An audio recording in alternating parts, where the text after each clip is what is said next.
index number. Now the question arises, what is this index number? Because whenever we start with any chapter, we should be clear with the meaning, right? Name of the chapter should be clear to us. So to understand that, first we have to discuss something related to that. See, you have seen many changes in your surrounding, right? आपने बहुत सारे changes देखे हैं. जैसे कि मान लो अगर मैं changes की बात कर रही हूँ, तो there is a change in production, there is a change in price of the product, there is a change in employment rate, there is a change in literacy rate. आपने economics, commerce में ये पढ़ा है 11th में, right? Other than that, there is a change in birth rate, death rate. There is also a change in the cost of living because आपके monthly जो expense हैं आपके, that also varies, right? कभी monthly expenses ज़्यादा हैं, कभी कम हैं. आपकी income में change, आपकी salary में increment होना या आपकी salary कम होना. So these are the various changes जो हमें study करना बहुत ज़रूरी हो जाता है when we are in the field of business, when we are talking about the commercial things. तो ऑब्वियस सी बात है कि इन चीज़ों को स्टडी करना इज वेरी इंपॉर्टेंट, राइट? आज अगर मैं एक बिजनेस रन कर रही हूँ तो ऑब्वियस सी बात है I will see to it कि मेरे प्रॉफिट में कितना चेंज आया.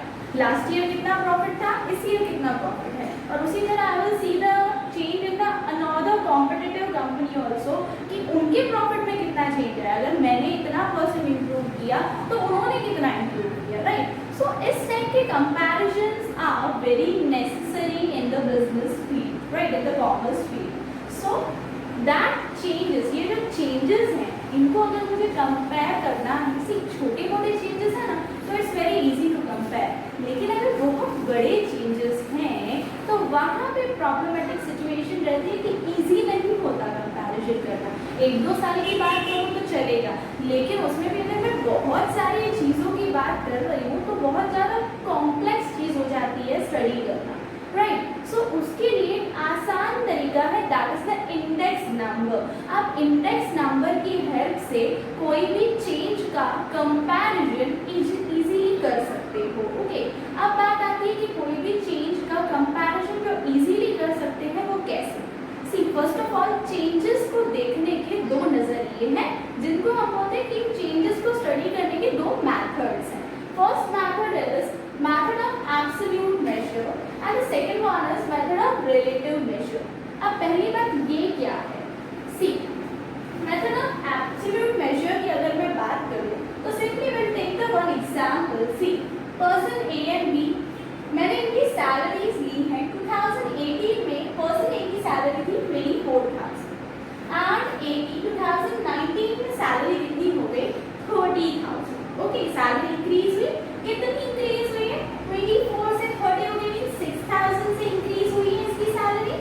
उसी तरह बी का देखो, बी की सैलरी 2018 में थी 40,000 एंड 2019 में कितनी हो गई 46,000. मींस इसकी भी 6,000 इंक्रीज हुई है. अब अगर मैं आपको इन दोनों की सैलरी का कंपैरिजन करने बोलूं कि किसका इंक्रीमेंट ज्यादा है, तो obviously what you will say दोनों का इंक्रीमेंट सेम तो है. उसका भी 6,000 इंक्रीज हो रहा है, इसका भी 6,000 इंक्रीज हो रहा है. तो अगर मैं देखने जाऊँ तो सीधी सी बात है कि मुझे तो यही दिखेगा कि पहले ए का 30,000 जो है अभी हुआ है और पहले था उसका 24,000. तो ऑब्वियसली बात है कि इसका इंक्रीमेंट हुआ 6,000 रुपीज से. उसी तरह बी की बात करूँ तो बी का भी तो सेम ही दिख रहा है, 46,000 उसका करंट है एंड प्रीवियस वाज 40,000. तो इसका भी आप बोलोगे कि 6,000 रुपीज, राइट? ऐसा हम बोल रहे हैं और ऐसा ही एब्सोल्यूट मेजर भी बोलता है, राइट? लेकिन क्या ये सही है? फॉर एग्जाम्पल मान लो कि जो पर्सन ए है वो है क्लर्क, ठीक है? एंड थोड़ी देर के लिए मान लो जो पर्सन बी है, एक स्कूल का एग्जाम्पल ले लेते हैं. ये स्कूल में ए पर्सन जो है वो क्लर्क है और बी जो है वो है प्रिंसिपल. ओके, अब जो बात आती है कि क्लर्क की सैलरी 24 थी 30 हुई, 6,000 इंक्रीमेंट. प्रिंसिपल की सैलरी 40 थी 46 हुई, 6,000 इंक्रीमेंट. क्या ये सही है? Obviously not. जो क्लर्क है उसकी भी 6,000 इंक्रीमेंट एंड प्रिंसिपल की भी 6,000 increment. So what's the difference between principal and clerk? सीधी सी बात है, जो प्रिंसिपल है that is the high post, बहुत बड़ी डेजिग्नेशन है, तो अगर वो हाई पोस्ट पे है तो ऑब्वियसली बात है कि उसका इंक्रीमेंट ज्यादा होना चाहिए, है ना। और जो कि क्लर्क है उसका इंक्रीमेंट जो है कम होना चाहिए। लेकिन यहाँ पे अमाउंट वाइज में देखने जाओ तो दोनों का 6,000 इंक्रीमेंट आ रहा है, तो क्या एक्चुअली जब मैं इनका इंक्रीमेंट कंपेयर करती हूँ तो is it right? Obviously not. इसका देखा जाए तो इंक्रीमेंट ज्यादा है और प्रिंसिपल के कंपैरिजन में देखूं तो क्लर्क का इंक्रीमेंट ज्यादा है, प्रिंसिपल का इंक्रीमेंट कम है, क्योंकि पोस्ट वाइज जो है उसका भी 6 नहीं होना चाहिए, है ना। So that if we want to measure, अगर accurately if you want to find the answer, so you have to see the next method. Okay, so our second method is method of relative measure. इस method से you can find the accurate change, कि दोनों में जो है जब मैं compare करती हूँ तो आई कैन फाइंड कि किसका एक्चुअल जो है इंक्रीमेंट ज़्यादा हुआ है, किसका एक्चुअल इंक्रीमेंट कम हुआ है। ओके, मेजर की अगर मैं बात करती हूँ तो इसमें हम ऐसा करेंगे कि ए पर्सन लिया, ए पर्सन की current salary is what 30,000 and किसी की previous salary is what 24,000। Okay, अब मैं इन दोनों को करती हूँ डिवाइड। अब मैं अगर इन दोनों को डिवाइड करूँ तो I am getting 1.25। 1.25 means what, कि पर्सन ए की सैलरी 1.25 टाइम्स इंक्रीज हुई है, ठीक है। इसी की जगह पे बी कर दीजिए, बी की प्रीवियस सैलरी जो है वो कितनी थी 40,000 एंड बी की करंट सैलरी क्या है 46,000। इनको अगर मैं डिवाइड करती हूँ तो आई एम गेटिंग 1.1। इसका मतलब कि B की सैलरी कितनी इंक्रीज हुई है 1.15 times increase. On the basis of this अब आप बोल सकते हो कि दोनों का देखो इंक्रीमेंट डिफरेंट है, A की इंक्रीमेंट ज्यादा है 1.25 टाइम्स है, क्योंकि B की इंक्रीमेंट 1.15 टाइम्स, राइट।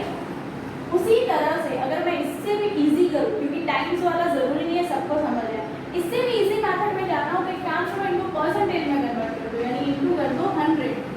इनटू 100 करो मींस इसका सैलरी में परसेंटेज कितना इंक्रीमेंट हुआ 125 एंड इसका परसेंटेज इंक्रीज अगर मुझे देखना है तो इसमें भी इनटू 100 कर दूं तो इसका परसेंटेज इंक्रीज कितना हो रहा है 150।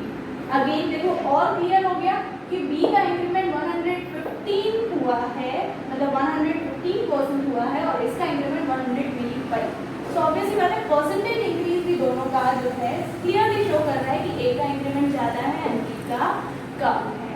So this is what is called index number, the percentage change in the current year on the basis of the previous year. Previous year के कंपैरिजन में करंट ईयर में जो परसेंटेज चेंज आ रहा है that is actually called the index number. Index number से हम वही percentage find out करने की कोशिश करते हैं कि हम इजीली कंपेयर कर पाएं कोई भी दो डिफरेंट कंपोनेंट्स को। Okay, so I hope what is index number is clear to you and the two methods to see the changes are also clear to you. Okay, there are few methods to find out the index number. Okay, see, the first method which we are going to study, that is fixed base method, and the second method is chain based method. Today in this video we will learn these two methods. Okay, now what is this fixed base method? See, the method suggests that the formula to find the index number is value of variable in current year, CY means current year, and the value of variable in base year.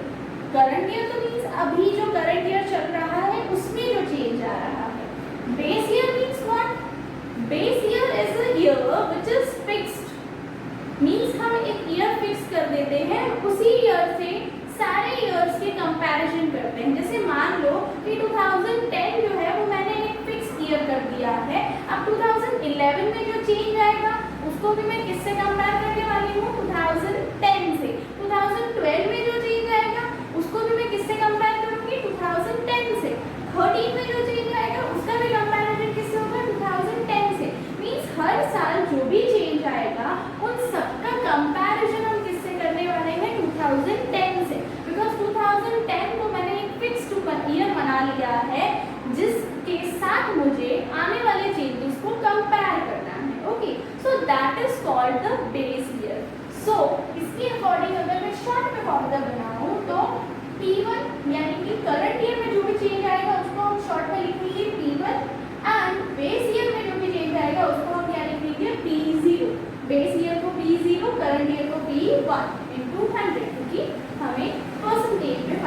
करना है।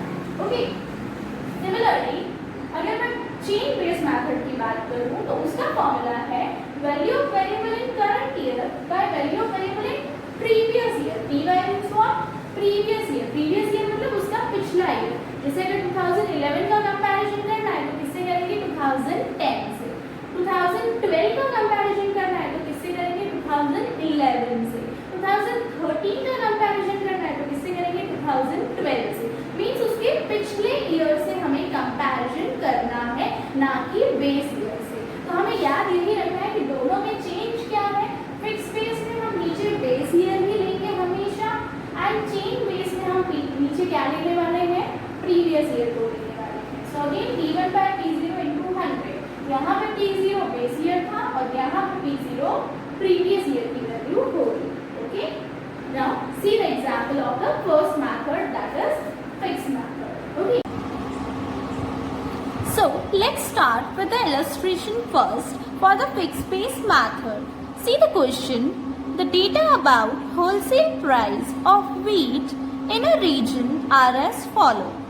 Taking the year 2005 as the base year, prepare the index number for the price of the items for the remaining years. See, हमारे पास wholesale price जो है wheat की दी हुई है। Okay, and हमसे बोला है कि 2005 को आप बेस ईयर ले लो और आप जो है इंडेक्स नंबर फाइंड करो बाकी के ईयर्स के लिए। State the percentage increase in the price of wheat in the year 2013 from this index numbers. बोला है कि उसके बाद आप जो है 2013 का जो भी प्राइस होगा उस प्राइस इंक्रीज का आप परसेंटेज भी फाइंड आउट करिएगा। ठीक है, अब सबसे पहले तो हम ऐसा करते हैं कि जो हमसे पहले बोला था कि इंडेक्स नंबर सारे ईयर्स के हमें फाइंड आउट करने हैं, हम वो फाइंड आउट कर लेते हैं। Okay, now see the question. आपके पास जो डेटा दिया हुआ है उसमें ईयर दिए हैं, प्राइस दिए हैं। सो इन सॉल्यूशन जो भी ईयर्स एंड प्राइस है सबसे पहले तो हम वो लिख देंगे। ओके, अब प्राइसेस हमने लिख दिए। इंडेक्स नंबर फाइंड करने के लिए हमने इसका फॉर्मूला क्या देखा था? P1 by P0 into 100। P1 means what? Current year. P0 means what? Base year into 100। तो अब हम देखेंगे हमारा करंट ईयर अभी जिसकी वर्किंग चल रही है that is the current year. 1650 का अगर मैं कैलकुलेट कर रही हूँ तो this is the current year. अब बेस ईयर का प्राइस, बेस ईयर हमें किसको लेने बोला था? 2005 को। तो अगेन यही वाला प्राइस नीचे आ जाएगा क्योंकि बेस ईयर का प्राइस भी बाई चांस सेम ही है, इनटू 100। ओके, अब देखो सॉल्व करूं तो ये और ये तो कट हो जाएगा, so answer will be what? 100। So first जो है, फर्स्ट यानी 2005 का इंडेक्स नंबर क्या आया? 100। अब उसी तरह नेक्स्ट का करते हैं। नेक्स्ट का करंट ईयर का प्राइस क्या है? 1690 that I have written. Base year का प्राइस क्या है? 1650 क्योंकि बेस ईयर तो 2005 है, 2005 का ही प्राइस नीचे आएगा इनटू 100। अब इसको अगर मैं सॉल्व करती हूँ तो I will be getting 102.42।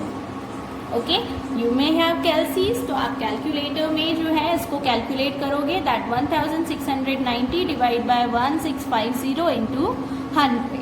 Okay, now see the next 2007 का करंट ईयर प्राइस इज 1730 बाय बेस ईयर का price is what? 1650 into 100। Okay, अब इसको अगर आप सॉल्व करते हो तो you will be getting 104.85। Similarly next current year is 1750, नीचे बेस ईयर का 1650 इंटू 100 इज इक्वल्स टू, इसका आप सॉल्व करोगे तो you will be getting 106.06। Similarly आपको सारे ऐसे ही करने हैं कि करंट ईयर ऊपर, बेस ईयर उसके नीचे इंटू 100। ओके, अब बात आती है कि इतना तो हमने फाइंड आउट किया, इन्होंने हमसे क्या बोला है that we have to show the percentage increase in the price of wheat in the year 2013। 2013 में जो भी परसेंटेज इंक्रीज हो रहा है that we have to find. अब देखो बहुत ही सिंपल वे है इसको फाइंड आउट करने का। 2013 का अब इंडेक्स नंबर देखो क्या आ रहा है आपका 118.18। तो आप क्या करोगे 118.18 में से 100 माइनस कर दो। बेस ईयर का जो इंडेक्स नंबर था वो आप माइनस कर दो तो कितना इंक्रीज हो रहा है 18.18। ये 18.18 जो इंक्रीज हो रहा है that is your increase in the price of wheat, जो इन्होंने हमसे फाइंड करने बोला था that we have found. Okay, now see the second example. The prices per unit of 6 food items in the year 2014 and 15 are given in the following table. Taking 2014 as the base year, compute the general index number for the price of food items and state the overall rise in price of these food items. अब हमारे पास कुछ prices दी हैं 6 food items की और 2 years की prices दी हुई है 2014 and 15 की।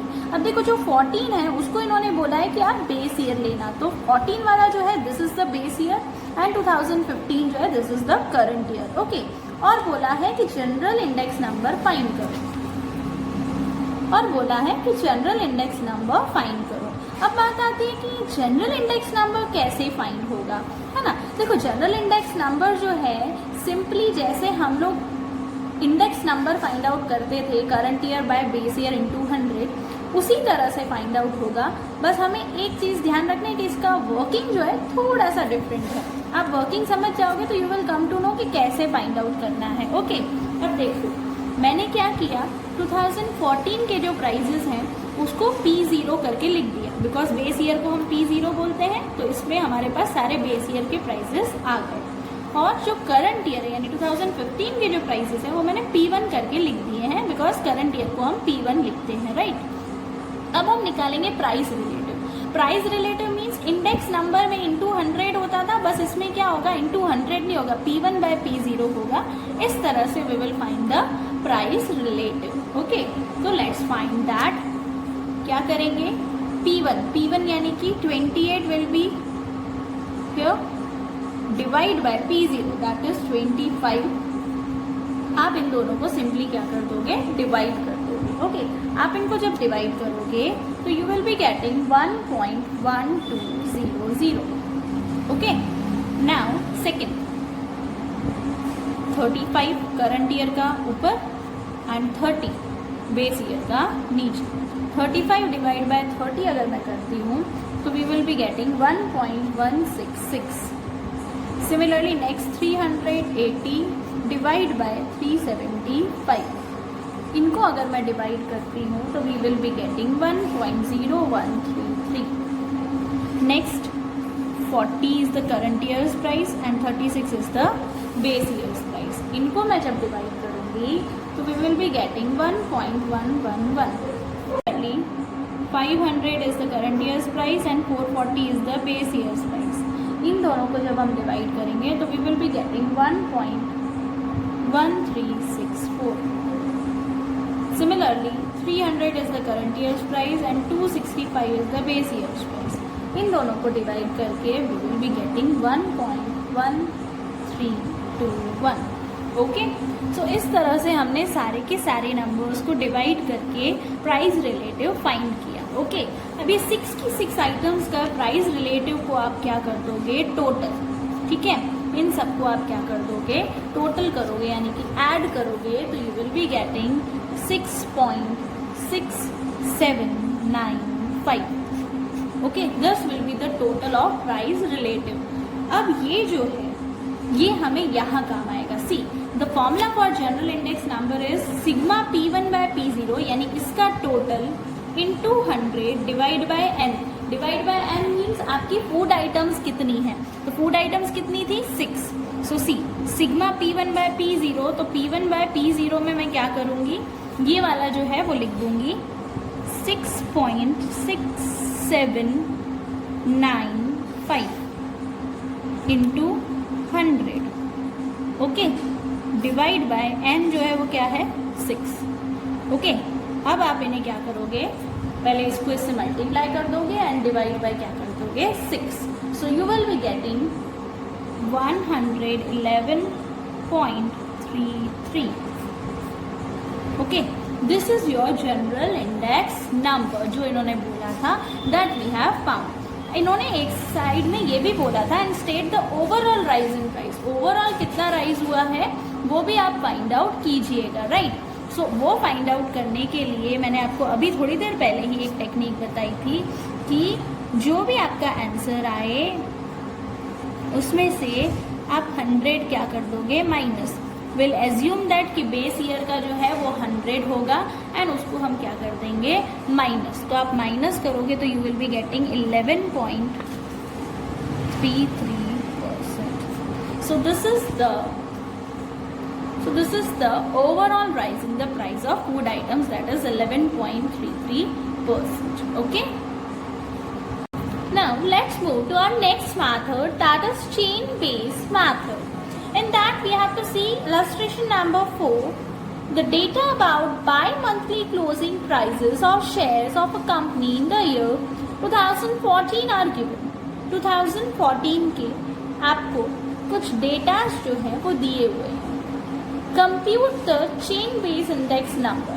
अब ये जो शेयर की प्राइजेस आपको दी हुई है इनकी हमें chain base index number find out करने हैं. इफ यू कैन सी, देखो 2 मंथ्स का आपको गैप देकर जो है दिए हुए हैं मंथ्स, ठीक है. अब चेन बेस में हमने क्या सीखा था, करंट ईयर की प्राइस ऊपर एंड प्रीवियस ईयर की प्राइस उसके डिवाइड में इनटू 100, यानी कि price of current year by price of previous year into 100. So अब देखो जैसे कि जनवरी की बात करूँ तो करंट ईयर की प्राइस इज 22. अब इसका प्रीवियस ईयर के क्या आएगा, प्रीवियस ईयर तो है ही नहीं, है ना. जनवरी इज द फर्स्ट मंथ, तो प्रीवियस ईयर नहीं है तो ऑब्वियस ही बात है कि ये सेम प्राइस ही आने वाली है इसकी, इनटू 100. अब ऑब्वियस ही बात है ये और ये कट, तो आंसर विल बी व्हाट, 100, है ना. अब उसी तरह से सेकंड में आते हैं. देखो सेकंड में करंट ईयर की प्राइस इज 21.20. बेस ईयर नहीं. अब सेकंड में आते हैं. सेकंड में करंट ईयर की price is 21.20. See the previous year price is what, 22.00 into 100. इसको आप सॉल्व करोगे. जब आप सॉल्व करोगे तो you will be getting 96.36. Okay, now see the next. Current year price is what, 22. Previous year price is what, 21.20. इसमें base year नहीं लेना, प्रीवियस ईयर इसके पीछे वाला, into 100. So you will be getting 103.77. Next, 23.00 current year price. Previous year is 22.00 into 100. So you will be getting 104.55. Again, current year is 24.70.